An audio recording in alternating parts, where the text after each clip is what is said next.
Good morning.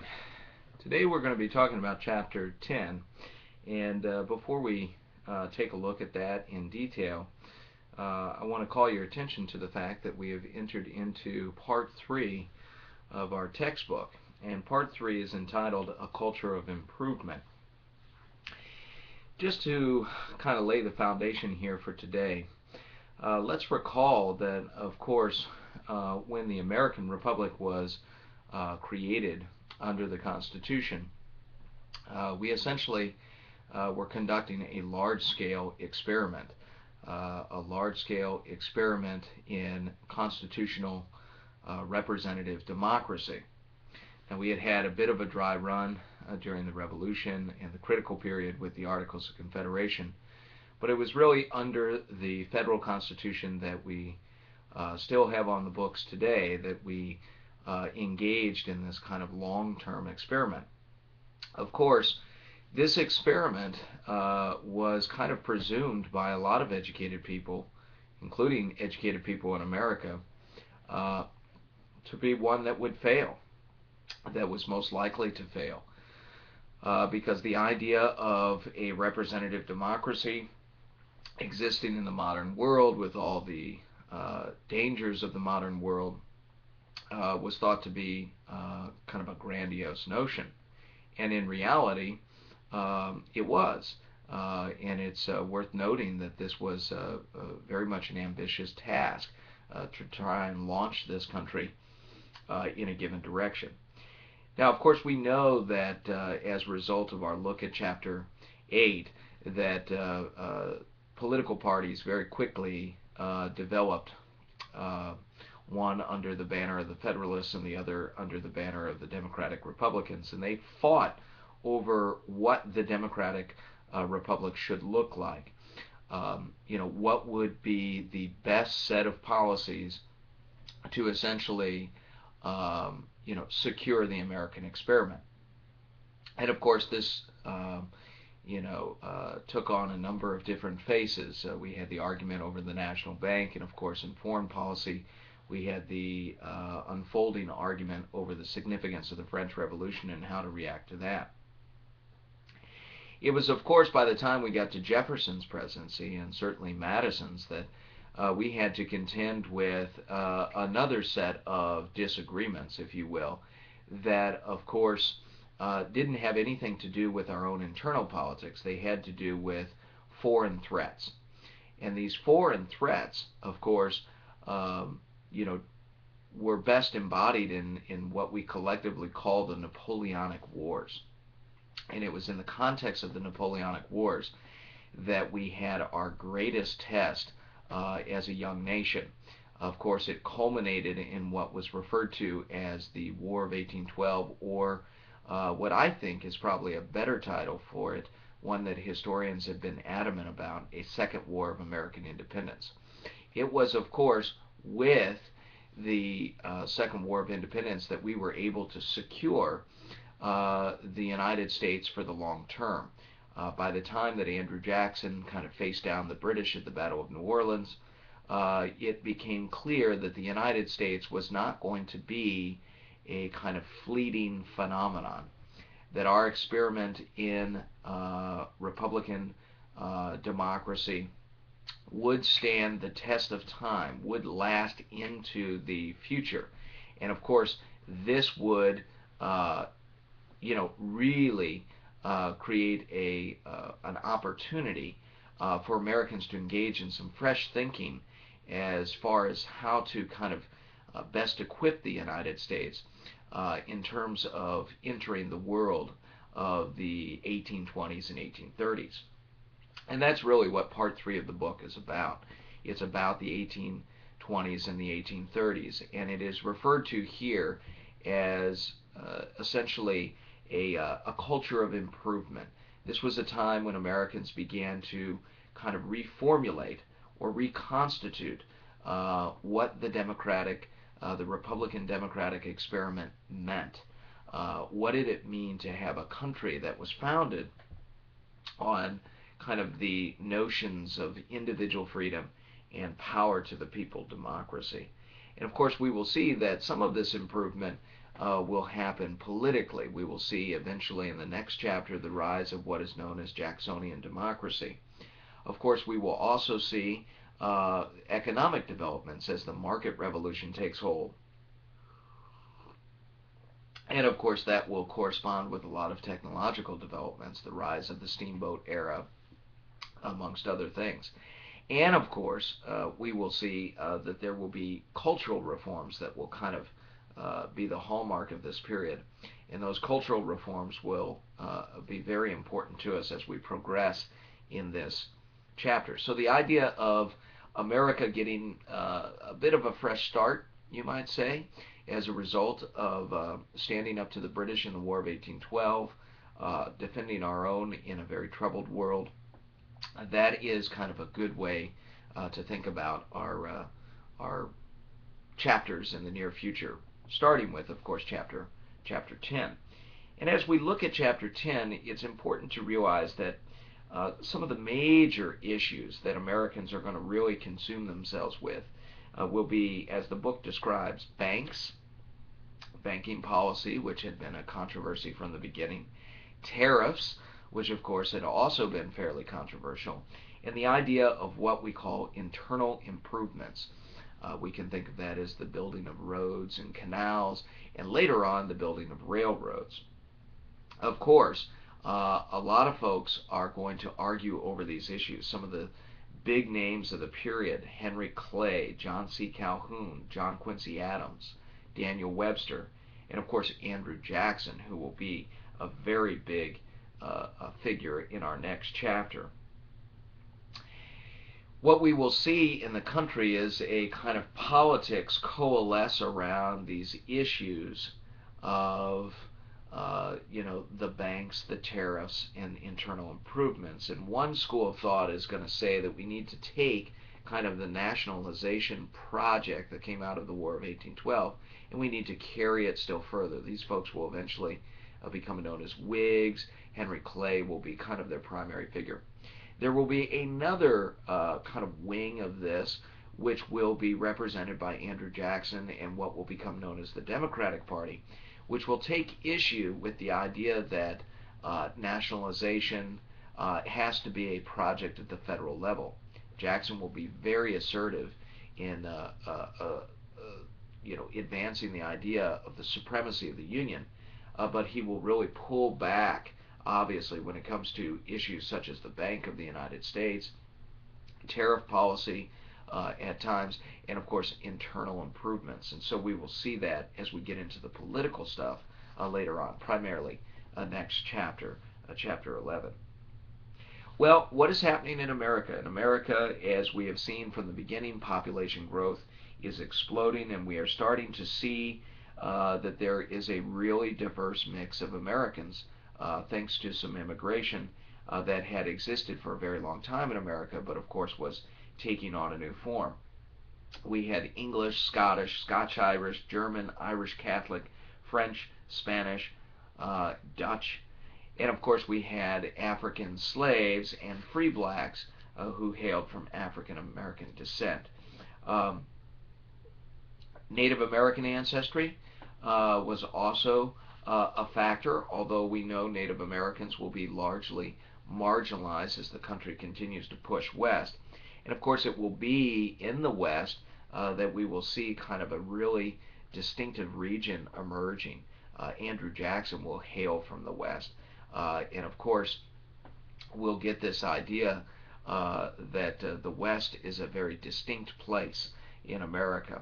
A lot of Irish, German, and English immigrants will go out west and will essentially be coming to America when we deal with this phenomenon known as the packet ships, which the book talks about.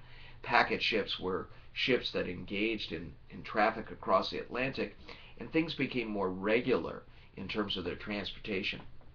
So we started to see the technological innovation from a maritime perspective. Speed and regularity of service becomes kind of the hallmarks of this, and so we see a lot of passengers, immigrants coming to America, as well as information coming, going back and forth between the United States and Europe, if we consider the mail. Now, it was during the context of the War of 1812 that James Madison, the great Democratic Republican, the successor to Thomas Jefferson and his legacy, began to consider a little bit more thoroughly how to secure the American Republic going forward. Of course, Madison had been the one that had helped to precipitate the War of 1812. It had disastrous consequences. The capital was besieged by the British in 1814. And of course, Madison was really scarred, as were most Americans, by this.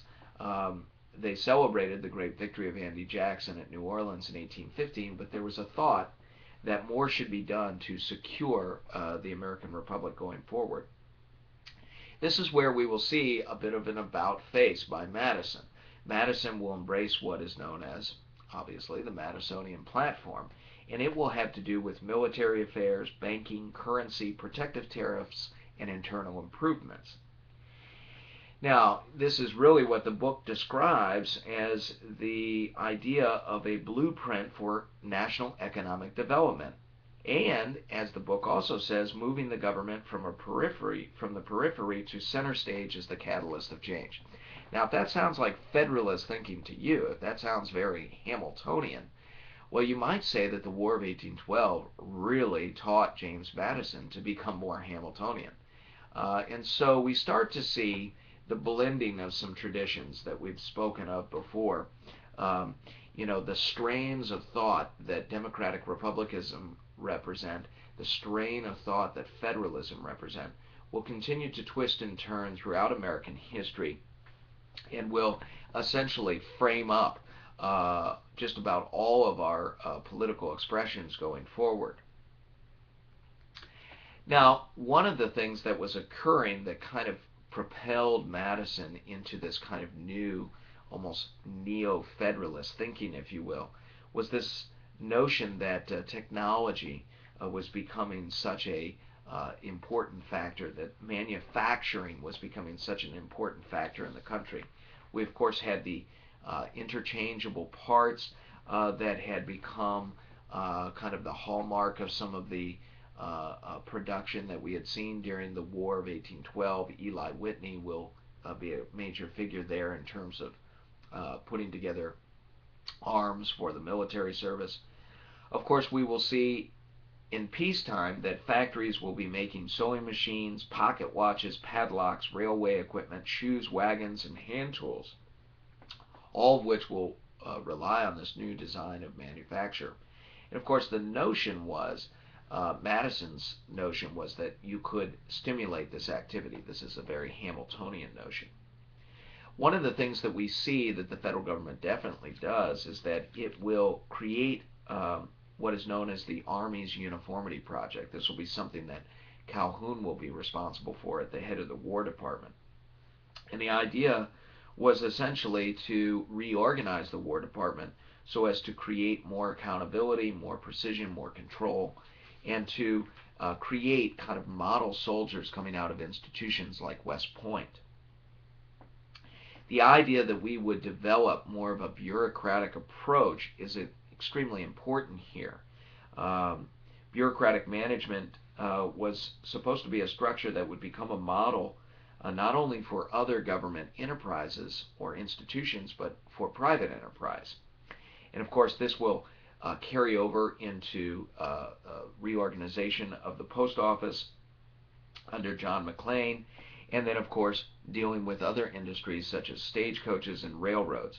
And of course, this will provide this idea of stimulating, reorganizing key industries, both inside government, outside government, will stimulate in many people's mind the need for internal improvements. And of course, internal improvements will really mean that the government has to have a way of handling money so as to essentially facilitate the development of roads, bridges, canals, and other important things to the period. Part of this, of course, crystallized around a second Bank of the United States, which, of course, was something that Madison will speak for. This is interesting, a Democratic Republican speaking for a national bank. This will happen under James Madison. And primarily it has to do with the problems of inflation and general chaos during the War of 1812. But of course, we will see that, as the book says, stability under the bank comes at a price. We will see that the bank will have a way of really restricting the ability of other banks to make loans. And of course, the idea will crop up that the bank is essentially a creature of Eastern merchants and their power in Washington. And of course, this will be one of the things that Andrew Jackson rails against. Another element here was to protect American manufacturers. Again, we're working through Madison's platform here, and we are looking at tariffs that will be essentially designed to protect American industry as opposed to simply raise revenue for the American government. Henry Clay will be key on this. He is the senator. He is the senator, or I should say the Speaker of the House, my mistake, that will speak out strongly in favor of what he calls an American system, which is essentially a way of using tariffs to protect American industry, and also by protecting American industry, help to forge more lasting, durable connections with, of course, the North and the South and the emergent West. And this, of course, is really, really a big project. Henry Clay's American system is far more ambitious than what we will see with Madison's platform.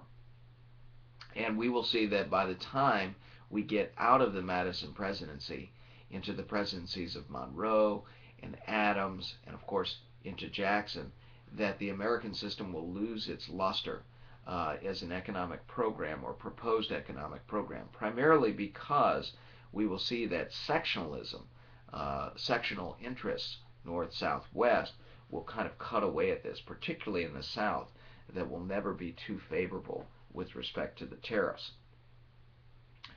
And of course, now we have another element here of the Madisonian platform beyond the tariffs, and that is the idea of internal improvements.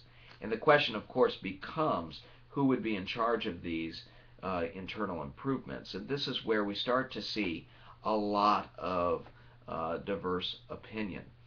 You will have some, of course, like Clay, who are ardent nationalists who believe that internal improvements should be financed by the federal government. But of course, you still have the old school kind of Democratic Republican belief that the government should not be in the business of funding internal improvement projects, and those should be happening at, of course, the state level. We will see the building or the repairing of the original build of the National Road, which of course will be done under federal auspices, but of course this will remain a very, very divisive issue, this idea of internal improvements. So just to recap the Madisonian platform: internal improvements, tariffs, banking, and of course stimulus to industry by reorganizing elements of the government and hoping that that trickles out to the reorganization of key industries, the stimulating of key industries. This was the Madisonian platform. It is not nearly as ambitious as what we will see under Henry Clay and the Whigs later on in what becomes known as the American system, but it is kind of a move in that direction. And so I think, just to pull back for a moment before we go on to the next section of the chapter, we should just acknowledge the fact that here we are, after passing through the War of 1812, we have a leading light of the Democratic Republican Party, James Madison, becoming much more heavily influenced by Federalist ideas. Why? Primarily because of the security threat that the war represented, and of course, trying to figure out how to deal with the post-war environment. And that becomes very, very significant. Of course, there are other things that are significant at this time, and they are not all, redounding to the benefit of some emergent notion of nationalism or national unity. There is what we refer to as sectionalism. And sectionalism is a very, very big concern. As we continue to push west, we will see that there will be problems that will emerge, particularly in the areas of land speculation. And of course, there was a great financial panic that occurred in 1819. This is kind of the first real economic disaster, so to speak, that we've had since the critical period prior to the Constitution's drafting. And this really split different sections of the country. You were going to have people in the West become very suspicious of banking in the East. And of course, a lot of folks are going to become very, very concerned about the rising power of the South and its push into the West. And of course, that will bring us to the Missouri Compromise and the controversy over how to balance the sectionalism in the country. You have, of course, the North, the South, and the West. And both the North and the South are looking to kind of push their systems. In the South, it's a slave system that is driven by the cash crop of cotton and other things. In the North, you have kind of a free labor system that has much more to do with the kind of nascent industrial revolution. These are going to clash in the West. And of course, this clash was understood as something that could really divide the country. And of course, ultimately, we know that it will with the Civil War. So at this time, a compromise is worked out, the Missouri Compromise, in which we take the Louisiana Territory and we effectively split it. We allow Missouri to come in as a slave state, Maine to come in as a new northern state, free state, and then a line is drawn, 3630. Above it will be free territory, below it will be slave territory. And this will be a compromise that lasts effectively until the 1850s, with the Compromise of 1850 and, of course, the Kansas-Nebraska Act of 1854. These things are very important to note, because what we're essentially seeing is that there is this very divisive issue of slavery and sectionalism, and this will be put on the back burner by the Missouri Compromise. For the rest of the 1820s and 30s, slavery will always hang over American politics as kind of the elephant in the room, but it will be largely something that can be put to the margins or forgotten about when it comes to dealing with other political issues between what will eventually be the second party system of the Democrats on the one hand and the Whigs on the other.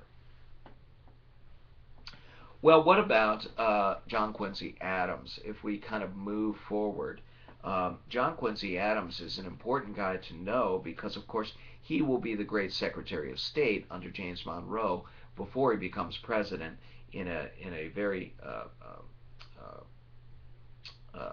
controversial election of 1824. And of course, Adams is someone who believes that if you have Henry Clay kind of pushing for the American system, you have Adams who is pushing for kind of a nationalist foreign policy, as the book puts it. And what we will see is that a number of treaties will be worked out by Adams, including treaties that Adams wasn't even prepared to work out, such as when Andrew Jackson will take over Florida and we have to kind of smooth things over with the Spanish. Either way, what we're starting to see is that America is having more of a diplomatic presence. And the great pinnacle of this will be, of course, John Quincy Adams' masterstroke, the Monroe Doctrine. Now, the Monroe Doctrine was an ambitious statement to the world to say that the New World was no longer open to colonization or recolonization by Europe. The spark for it seemed to be the revolutions that were taking place in Latin America. Adams felt like the United States should send a signal that these revolutions would be supported, that independence would be supported by the United States, and that colonial empires like Spain should not try and come back to America and reconquer these independent countries, such as Mexico. Of course, this is easier said than done, and this is where Adams really deserves some credit for his brilliance. Originally, the idea was that perhaps our old adversary, Great Britain, who of course was behaving much better with us now that the War of 1812 was over, that they would be interested in also protecting the independence of the Latin American nations, because it would give them access to those markets that had been closed under Spanish colonial rule. And so what you have is, you have this proposal that we should create a joint statement with the British, and that we could use British power to help enforce our decision. Adams takes the very interesting turn here, I guess I would say. He takes a very interesting position on this. He says, look, the United States may not have the power to declare that they are kind of the hegemon, if you will, of the Western Hemisphere. But if we act as if we have that power, if we make a statement of that power, the British will back us in terms of making that statement. Now, we will be the ones who have made the statement, but it'll be the British that will really enforce it, because, of course, they'll agree with the statement that we've made. So instead of allowing the British to kind of dictate the terms, we should just get out in front of it, and then, of course, have the British to back us.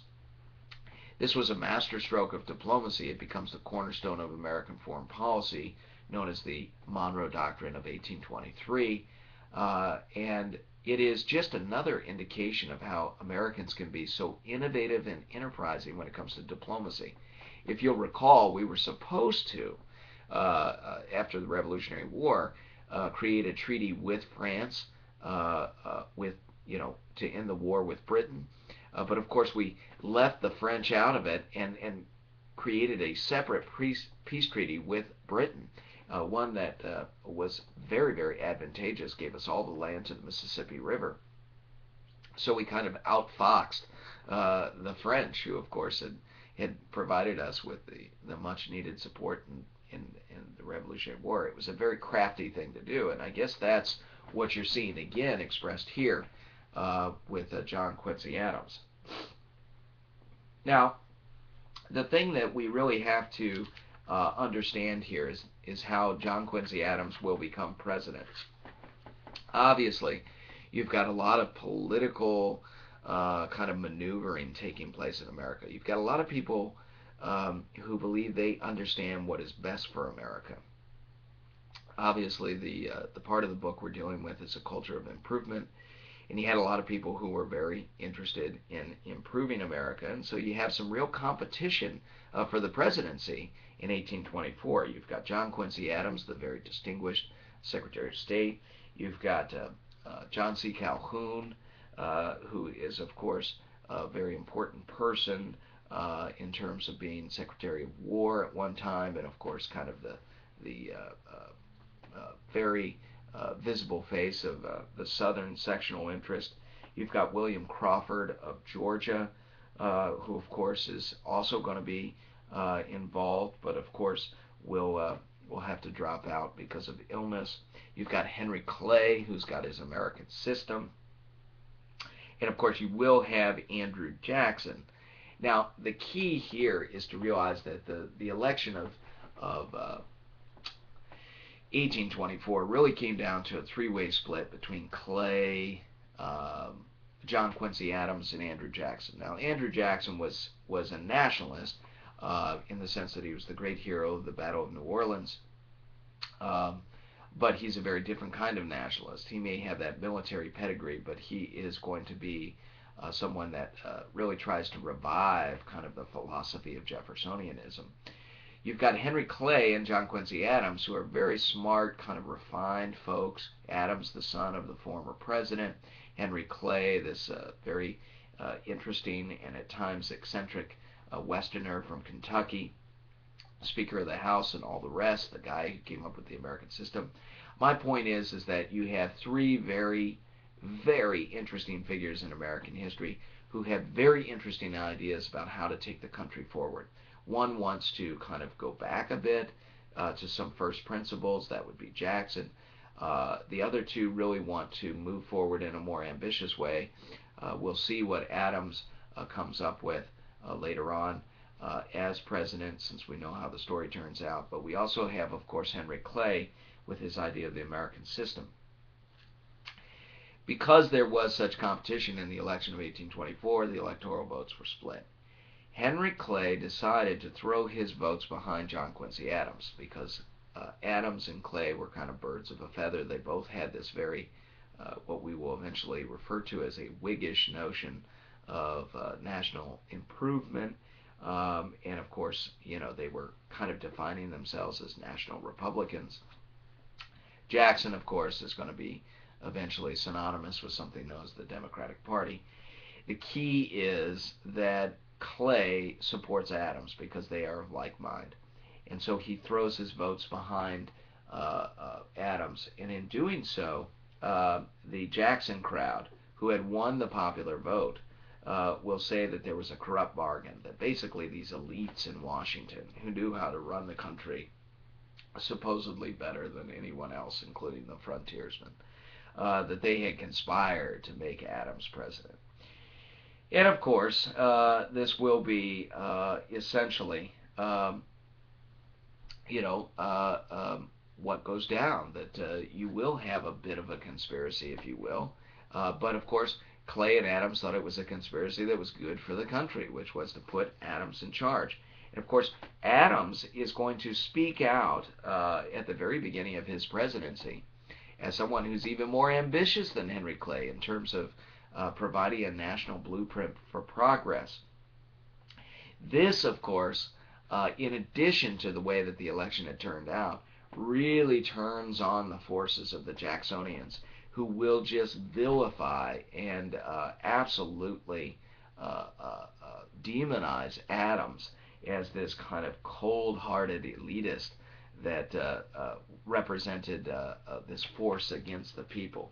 This won't be the first time in American history that we'll see kind of a do-gooder Adams kind of bedeviled by a kind of a populist, more democratic insurgency that says, hey, by what right are you given the power of the country? And, your use of federal power is unwarranted, it's elitist, it's trying to kind of run over the people. This will be the kind of thing that Old Hickory supporters, that is Andrew Jackson supporters, will constantly push back against the Adams administration. So no matter how ambitious, and John Quincy Adams had very ambitious plans for America, no matter how ambitious those plans were, they're going to really come to naught, primarily because of this emergent Democratic opposition under Andrew Jackson.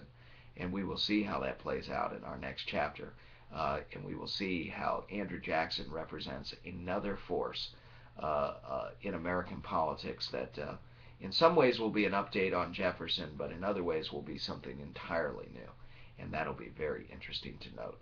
Andrew Jackson is a fascinating character, as are all of these folks, if you spend enough time with them. Well, good day, and thanks for tuning in once again.